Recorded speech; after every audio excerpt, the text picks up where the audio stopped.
ಬೇರೆಯಾದರೆ ಜೇನಿಲ್ಲ.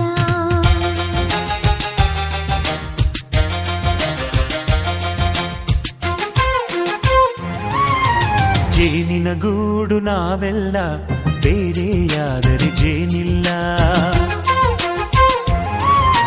ಜೇನಿನ ಗೂಡು ನಾವೆಲ್ಲ ಬೇರೆಯಾದರೆ ಜೇನಿಲ್ಲ.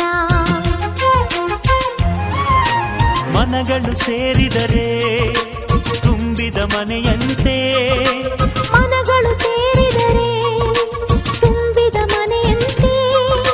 ತುಂಬಿದ ಮನೆಯವನೇ ಧರೆಯಲ್ಲಿ ನಗುವಿನ ದೊರೆಯಂತೆ. ಜೇನಿನ ಗೂಡು ನಾವೆಲ್ಲ ಬೇರೆಯಾದರೆ ಜೇನಿಲ್ಲ. ಜೇನಿನ ಗೂಡು ನಾವೆಲ್ಲ ಬೇರೆಯಾದರೆ ಜೇನಿಲ್ಲ.